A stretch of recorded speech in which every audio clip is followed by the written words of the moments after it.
Alright, work with me here. There's been a couple days between videos, and it's gonna be shaky camera again because you know how that goes.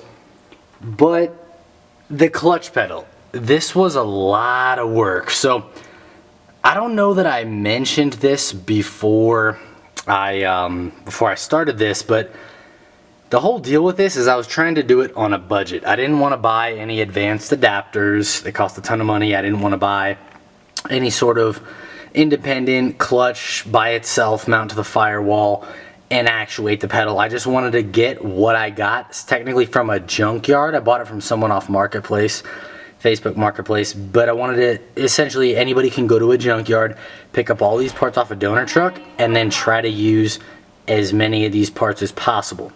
So I ended up, right now, I've ended up using the pedal and everything from the 89 and the Slave and the Master. And I'll show you what had happened and what I ended up doing. So I'm gonna have to get a light here. Ta-da. I got a light. So let me see if I can make this work for you to show you what I'm talking about. But of course, leave comments and I will explain anything. What it's focused on right now, that guy, that metal piece, that is the bracketry, and it's cut, modified, and welded from the 89 GMC Sierra. This is actually the pedal from the 89 GMC. What I ended up doing is bolting it. I've got a manual. Now I know this is going to be in the title, but I have a manual linkage. This is an 84 Blazer, so it's manual. It's not a hydraulic clutch. That would have been a huge difference for me if I had a hydraulic clutch from the beginning, but I don't. It's manual.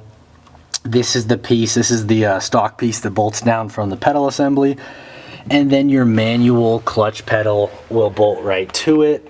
It's, I don't know, it has disappeared. But it bolts right to it a little bit better than this thing does. But I bolted the 89 pedal to it. I had to drill my own holes and then bolt it to it so it lines up relatively correctly. It's a few inches above the brake pedal, which I think my clutch pedal was anyways.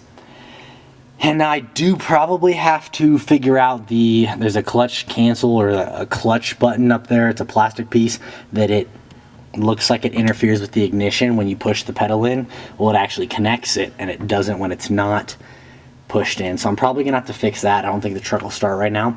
That's something else for later, but this is attached to the factory drop down from the pedal assembly, and then this has a little nub sticking off.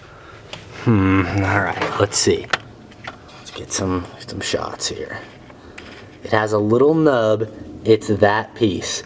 It sticks off the left side of the 89 pedal, and then that rod goes through this bracket through the firewall and attaches to a little push rod that pushes into the master cylinder that actuates the clutch.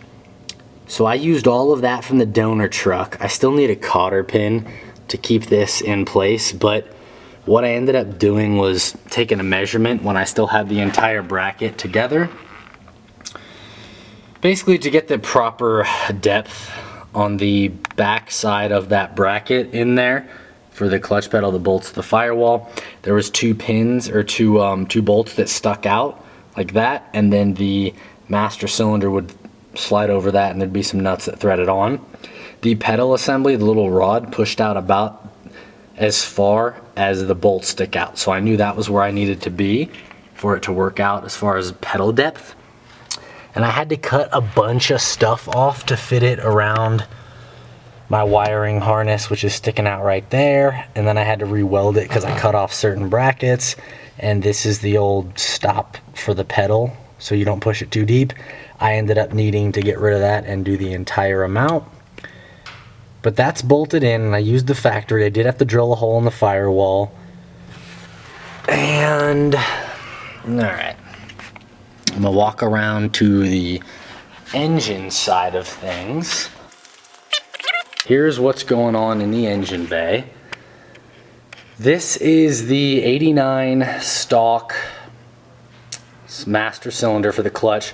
It's sitting right next to my brake pedal. It doesn't touch, or brake booster. It doesn't touch, but it's very close. The cap barely threads off.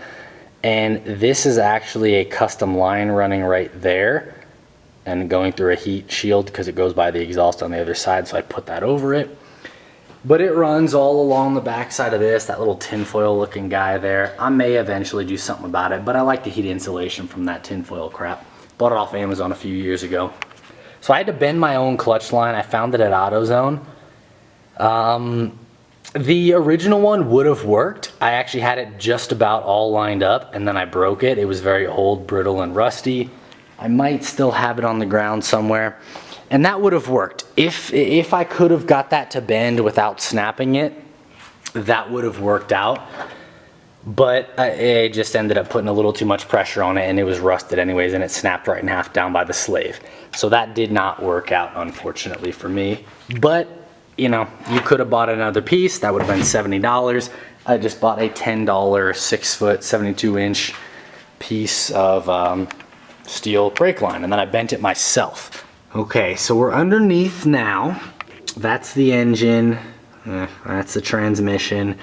This is the slave cylinder and there's my custom line bent up all terribly like. But there it is, threading right into there and everything's loose right now because I still need to bleed the line. But it rolls right into the slave cylinder and that's lined up to the clutch fork on the inside of this guy. And then it bolts right in because on the front side of the slave, you've got these bolts. So they slide through the housing and then you put some nuts on there. And I have this dust cover, dust shield. It's sitting up in there. You don't absolutely need it. I highly recommend it. If you don't have one, I would make one because it keeps a lot of junk out of your clutch area like dust, mud, dirt. But I did get that from the donor vehicle or the guy off Marketplace.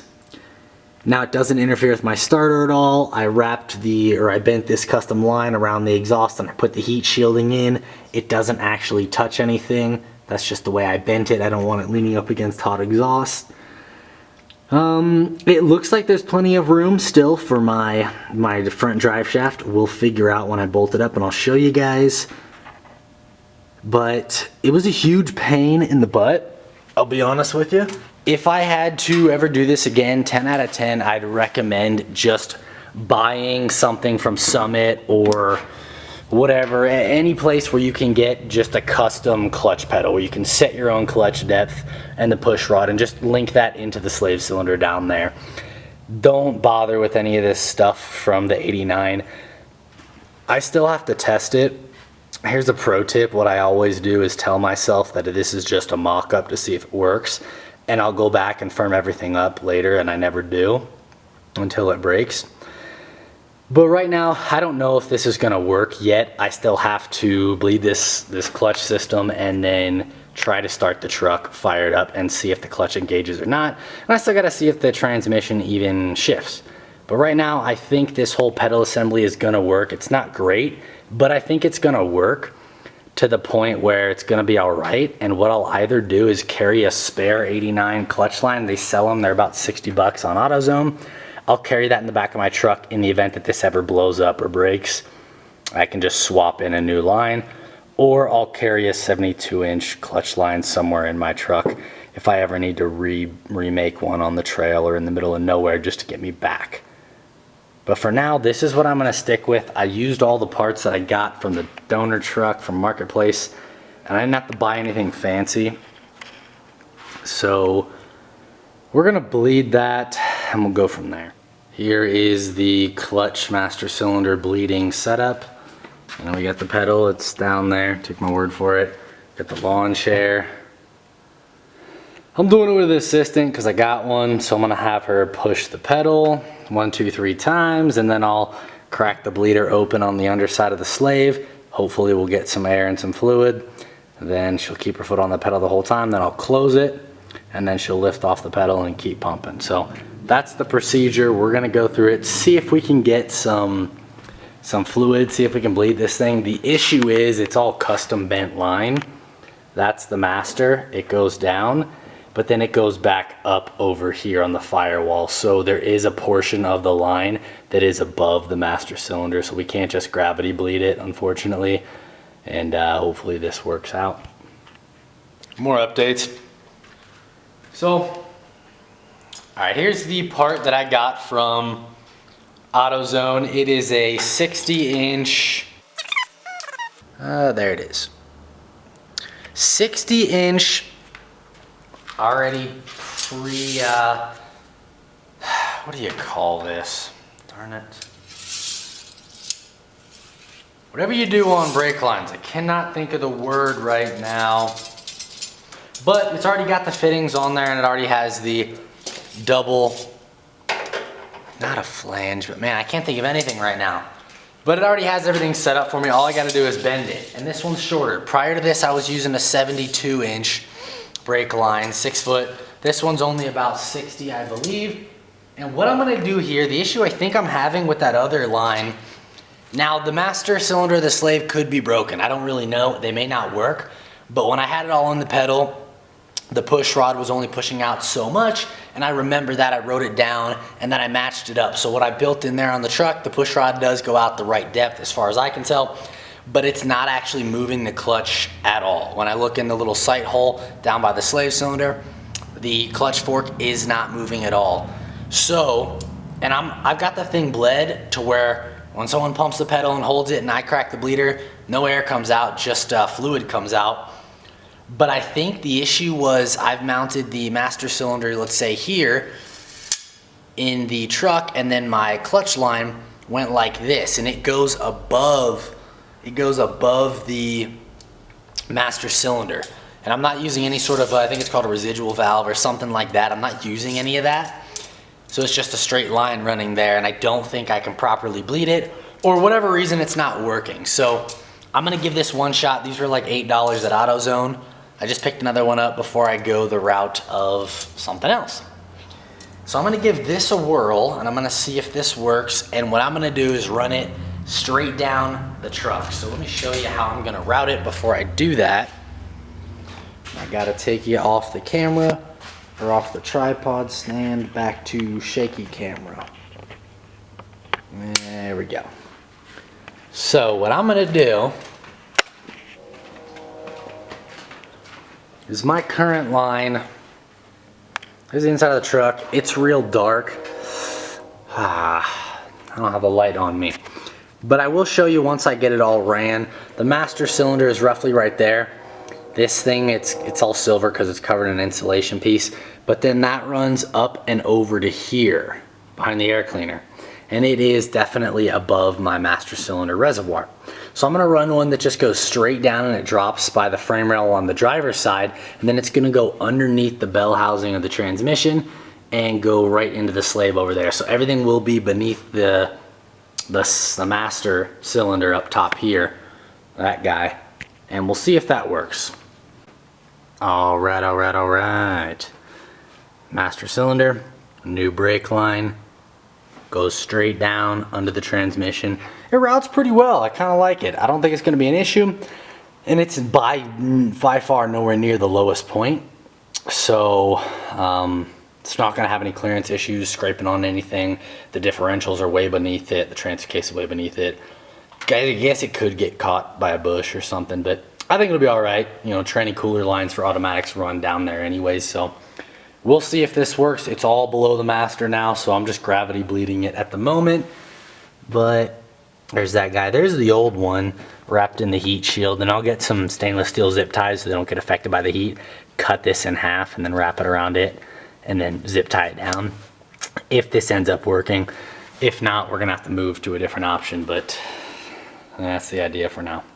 Here is the underside of this inglorious contraption. So that part right there runs up to what I was just showing you. It doesn't touch any of the oil pan, goes right underneath it in kind of the this up space right there, and then it bends around and goes right into the cylinder. Here is the old line with the heat shield.